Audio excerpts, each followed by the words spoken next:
ನಾರಾಯಣಂ ಸುರಗುರುಂ ಜಗದೇಕನಾಥಂ ಭಕ್ತಪ್ರಿಯಂ ಸಕಲಲೋಕನಮಸ್ಕೃತಂ ಚ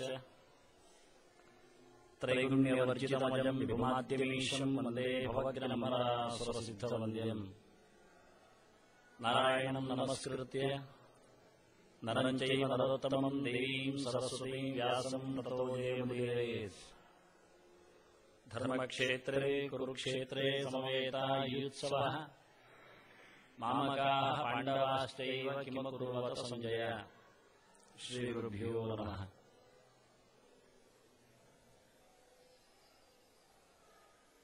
ವೇದವ್ಯಾಸರು ಈ ನೆಲದ ಮಂದಿಯ ಮೇಲೆ ಬಿದ್ದ ಶಾಪದ ಪರಿಮಾರ್ಜನೆಗಾಗಿ ತಾನು ವ್ಯಾಸನಾಗಿ ಅವತರಿಸಿ ನಮಗೆ ಮಹಾಭಾರತ ಎನ್ನುವ ಉಚ್ಚಕೃತಿಯನ್ನು ನೀಡಿದ್ದಾರೆ. ಅದರಲ್ಲಿ ತತ್ವಸಾರ ಅನ್ನುವ ಹಾಗೆ ಭಗವದ್ಗೀತೆಯ ನುಡಿಮುತ್ತುಗಳು ಅಲ್ಲಿ ಶ್ರೀಕೃಷ್ಣನಿಂದ ಅರ್ಜುನನಿಗಾಗಿ ಉಪದೇಶಿಸಲ್ಪಟ್ಟದ್ದು ವ್ಯಾಸರಿನ ನಡುವೆ ಬಹಳ ವಿಸ್ತಾರವಾಗಿ ಸುಂದರವಾಗಿ ಉಪನಿಷತ್ತುಲ್ಯವಾಗಿ ಸೇರಿಸಲ್ಪಟ್ಟಿವೆ. ಅದರ ಮೊದಲ ಮಾತು ಭೀಷ್ಮ ಪರ್ವದಲ್ಲಿ ಬರುವ ಧೃತರಾಷ್ಟ್ರನ ಪ್ರಶ್ನೆ. ಸಂಜಯ ಅದಕ್ಕೆ ಉತ್ತರ ಹೇಳಬೇಕು. ಧೃತರಾಷ್ಟ್ರ ಉವಾಚ ಅಂತ ಧೃತರಾಷ್ಟ್ರ ಹೇಳುತ್ತಾನೆ ಅಂತ ವ್ಯಾಸರು ಯಾರು ಮಾತಾಡ್ತಾ ಇದ್ದಾರೆ ಎಂದು ನಾಟಕೀಯವಾಗಿ ತನ್ನ ಗ್ರಂಥವನ್ನು ರಚನೆ ಮಾಡಿಕೊಟ್ಟಿದ್ದಾರೆ. ಏನು ಧೃತರಾಷ್ಟ್ರ ಪ್ರಶ್ನಿಸಿದ? ಅದು ಗೀತೆಯ ಮೊದಲ ಶ್ಲೋಕ, ಅದು ಗೀತೆಯ ಮೊದಲ ಶಬ್ದವೂ ಹೌದು. ಧರ್ಮಕ್ಷೇತ್ರೇ ಕುರುಕ್ಷೇತ್ರೇ ಸಮವೇತಾಯುತ್ಸವಃ ಮಾಮಕಾಃ ಪಾಂಡವಾಶ್ಚೈವ ಕಿಂ ಅಕುರ್ವತ ಸಂಜಯ. ಸಂಜಯನಲ್ಲಿ ಪ್ರಶ್ನೆ ಮಾಡ್ತಾ ಇದ್ದಾನೆ. ವ್ಯಾಸರು ಧೃತರಾಷ್ಟ್ರನ ತಂದೆ, ಧೃತರಾಷ್ಟ್ರನ ಮಕ್ಕಳು ಮತ್ತೆ ಅವನ ತಮ್ಮನ ಪಾಂಡವಿನ ಮಕ್ಕಳು ತಮ್ಮ ಕ್ಷತ್ರಿಯ ಉಚಿತವಾಗಿರತಕ್ಕಂತಹ ಮಣ್ಣಿನ ಹಕ್ಕಿಗಾಗಿ ಯುದ್ಧಕ್ಕೆ ನಿಂತಿದ್ದಾರೆ. ಇದರ ಬಗ್ಗೆ ವ್ಯಾಸರು ಬಹಳಷ್ಟು ಬುದ್ಧಿವಾದ ಹೇಳಿದರು. ಕೇಳಲಿದ್ದಾಗ ಧೃತರಾಷ್ಟ್ರನಿಗೆ ಅರ್ಥ ಆಗಲಿಕ್ಕೋಸ್ಕರವೋ ಅನ್ನುವಂತೆ ಧೃತರಾಷ್ಟ್ರನಿಗೆ ಕೇಳುತ್ತಾರೆ, ನಿನಗೆ ಈ ಯುದ್ಧ ನೋಡಬೇಕಾ ಕೇಳಬೇಕಾ? ಹುಟ್ಟು ಕುರುಡರಾದ ಧೃತರಾಷ್ಟ್ರನಿಗೆ ನೋಡುವ ಭಾಗ್ಯ ಇಲ್ಲ. ವ್ಯಾಸರು ಭಾಗ್ಯ ಕೊಡುತ್ತೇನೆ ಅಂತ ಹೇಳಿದರು. ಬೇಡ ಅಂದ. ನಾನು ಕೇಳುತ್ತೇನೆ ಅಂದ. ಯುದ್ಧ ನೋಡುವುದು ಅಸಹ್ಯ, ಯುದ್ಧಸ್ಯ ವಾರ್ತಾರಮ್ಯ ಅಂತ ಕೇಳುವುದು ಖುಷಿ. ಅವರು ನಾಲ್ಕು ಕೊಡುದ್ರು, ಇವರು ಮತ್ತೆ ನಾಲ್ಕು ಕೊಡುದು. ಅವನು ಕೈಯ ಮುರಿದಾಗಿದೆ, ಇವರು ಕಾಲಿಗೆ ಹೊಡೆದ. ಇದು ಕೇಳಲಿಕ್ಕೆ ಸಲವ. ಅಲ್ಲಿ ಅವನಿಗೆ ಒಂದು ಹೊಡೆದು ನೋಡುವಾಗ ಇವನಿಗೆ ಹೊಡೆದಾಗಿ ಆಗಿ ಇವನಿಗೆ ಮೂರ್ಛೆ ಬೀಳುತ್ತದೆ. ಅದನ್ನು ನೋಡಲಿಕ್ಕೆ ಕಷ್ಟ ಆಗ್ತದೆ. ಧೃತರಾಷ್ಟ್ರ ಹೇಳಿದ, ನನ್ನ ಮಕ್ಕಳು ಪೆಟ್ಟುತ್ತಿದ್ದು ನಾನು ನೋಡುವುದಿಲ್ಲ ಅಂದ. ನೋಡುವುದಿಲ್ಲ ಹೇಳಲಿಕ್ಕೆ ಕಾರಣ ಧೃತರಾಷ್ಟ್ರನಿಗೆ ತನ್ನ ಮಕ್ಕಳು ಹೊಡೆದದಿಂದ ಗೊತ್ತೇ ಇತ್ತು. ಕೃಷ್ಣ ಮೊದಲಿಗೆ ವಿಶ್ವರೂಪ ತೋರಿಸಿದವ ಧೃತರಾಷ್ಟ್ರನಿಗೆ ತೋರಿಸಿದ ಸಂಧಾನ ಸಂದರ್ಭದಲ್ಲಿ ಎಲ್ಲ ಪಡೆಗಳು ಕೃಷ್ಣನಿಂದ ಜರ್ಜರಿತವಾಗುವುದನ್ನು ಅನುಭವಿಸಿದವ. ಅದನ್ನು ಧೃತರಾಷ್ಟ್ರ ಹೇಳ್ತಾನೆ, ನಾನು ಕೇಳುತ್ತೇನೆ ಅಂದ. ಹಾಗಾದರೆ ಸಂಜಯನಿಗೆ ಧೃತರಾಷ್ಟ್ರನ ಸೂತ ಗಾಳಿ ಹೊಡೆಯುವ ಸಂಜಯ ಪರಂಪರೆಯಲ್ಲಿ ಬಂದವ. ಅದನ್ನು ಸಂಜಯನಿಗೆ ನಾನು ನೋಡುವ ಭಾಗ್ಯ ಕೊಡುತ್ತೇನೆ.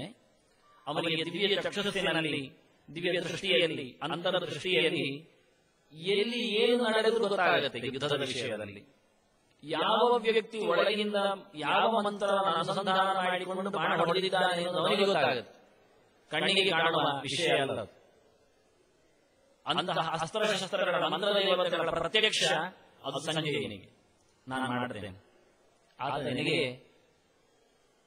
ಆವತ್ತಿನ ಮೊದಲ ಬಾರಿಯಲ್ಲಿ ಕಮೆಂಟ್ರಿ ಆಗುವುದನ್ನು ತಿಳಿಸಿಕೊಡ್ತಾನೆ ಅಂತ. ಆಗ್ತಾ ಇರುವ ಘಟನೆಗಳನ್ನು ಮನಸ್ಸಿನಲ್ಲಿ ಆಗುವ ಘಟನೆ ಪ್ರತ್ಯಕ್ಷವಾಗಿ ಅನುಭವಿಸಿ ಹೇಳ್ತಾನೆ. ಅದನ್ನು ಹೇಳಿಕೊಡ್ತೇನೆ ಸಂಜೆ ಹೇಳ್ತಾನೆ ಅಂತ ವ್ಯಾಸ ಹೇಳಿಬಿಟ್ರು. ಸರಿ ಇಂದ ಸಂಜಯ ಒಪ್ಪಿಕೊಂಡಿದ್ದಾನೆ. ಧೃತರಾಷ್ಟ್ರನಿಗೆ ತಿಳಿಸಬೇಕು ಅವನು. ಯುದ್ಧ ಆರಂಭ ಆಗಿದೆ. ಯುದ್ಧ ಆರಂಭ ಆಗಿದೆ ಅಂತ ಕುತೂಹಲದಲ್ಲಿ ಸಂಜಯ ಒಳಗಿನಿಂದ ಕಂಡಿದ್ದವನಿಗೆ ಆಗ ಹೊರಗೆ ನೋಡಬೇಕು ಅಂತ ಓಡಿದ್ದಾನೆ ರಣಾಂಗಣಕ್ಕೆ. ಓಡಿ ರಣಾಂಗಣದಲ್ಲಿ ನಿಂತಿದ್ದಾನೆ. ಯುದ್ಧ ಆಗ್ತಾ ಇದೆ, ಆಗ್ತಾ ಇದೆ, ಆಗ್ತಾನೇ ಇದೆ.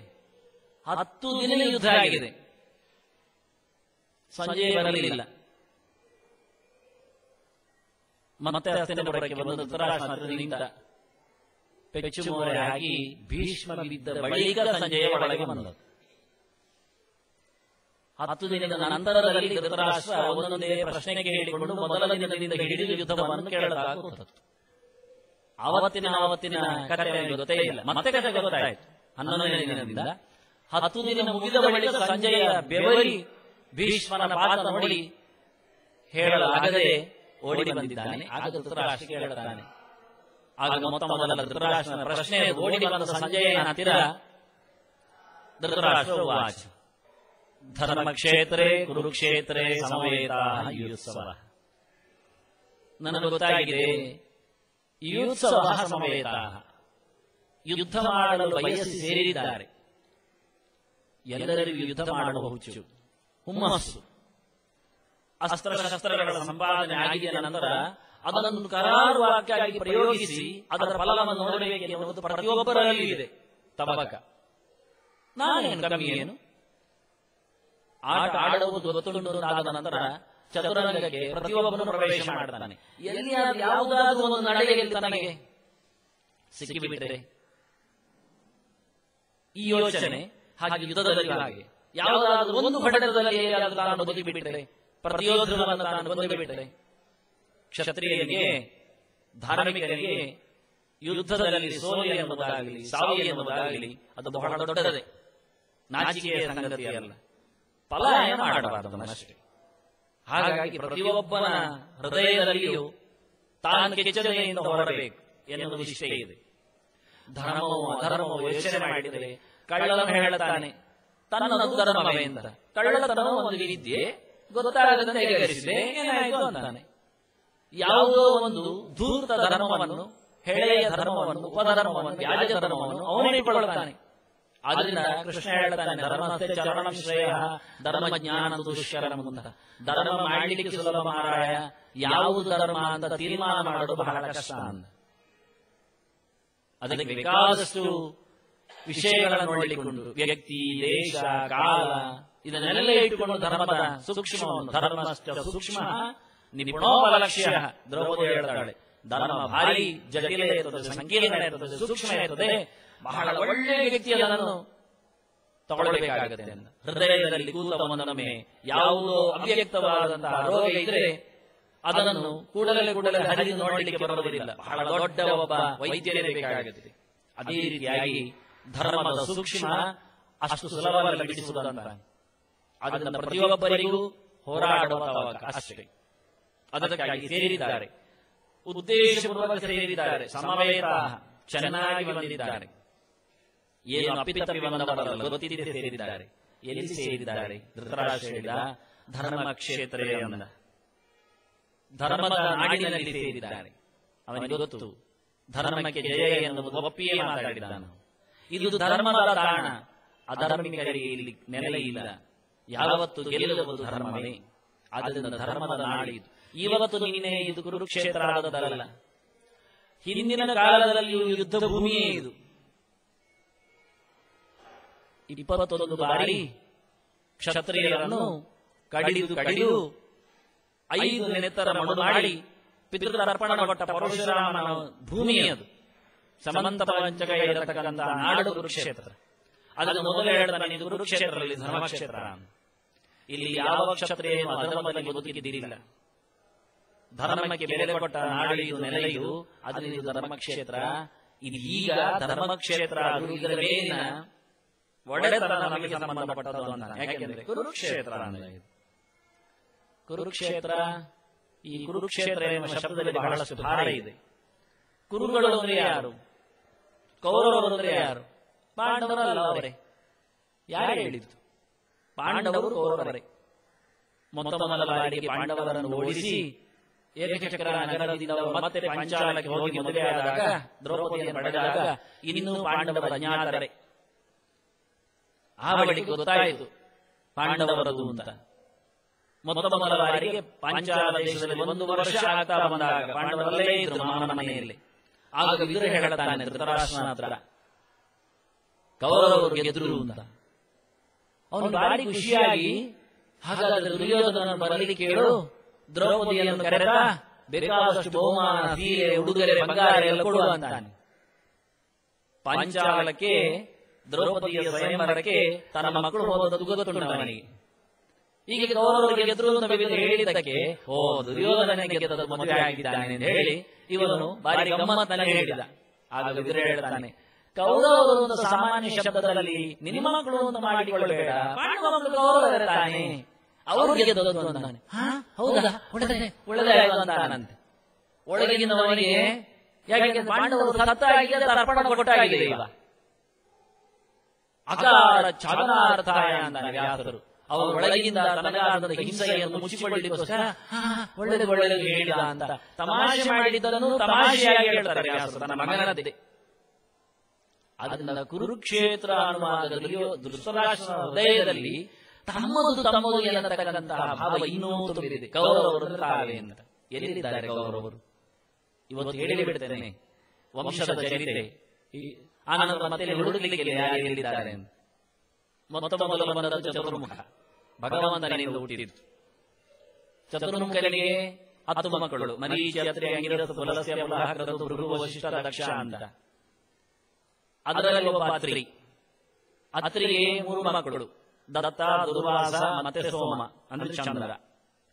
ಆ ಚಂದ್ರನಿಗೆ ಬೃಹಸ್ಪತಿಯ ಹೆಂಡತಿ ತಾರೆಯಲ್ಲಿ ಬುಧ ಹುಟ್ಟಿತ್ತು.